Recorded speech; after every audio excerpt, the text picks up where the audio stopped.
காலாவதியான சுங்கச்சாவடிகளை அகற்ற மத்திய அரசு தயக்கம் காட்டி வருவதாக அகில இந்திய மோட்டார் காங்கிரசின் தென் மாநில தலைவர் சண்முகப்பா குற்றம் சாட்டியுள்ளார்.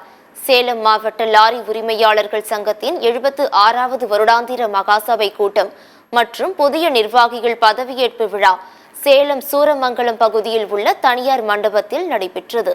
இதில் அகில இந்திய மோட்டார் காங்கிரஸ் தென் மாநில தலைவர் சண்முகப்பா கலந்து கொண்டு புதிய நிர்வாகிகளுக்கு சால்வை அணிவித்து பாராட்டு தெரிவித்தார். பின்னர் செய்தியாளர்களை சந்தித்த அவர், காலாவதியான சுங்கச்சாவடிகளில் 40% மட்டுமே கட்டணம் வசூலிக்க வேண்டும் என்று மத்திய அமைச்சர்கள் அமித்ஷா மற்றும் நிதின் கட்கரியை சந்தித்து கோரிக்கை வைத்தும் இதுவரை எந்த நடவடிக்கையும் எடுக்கவில்லை என்று குற்றம் சாட்டினார்.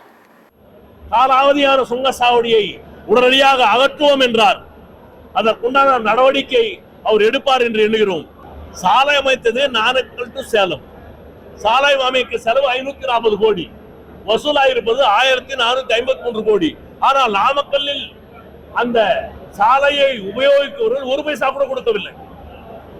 கோயம்புத்தூர் செல்பவர்களும் சேலம் தான் கொடுத்துக் கொண்டிருக்கிறார்கள்.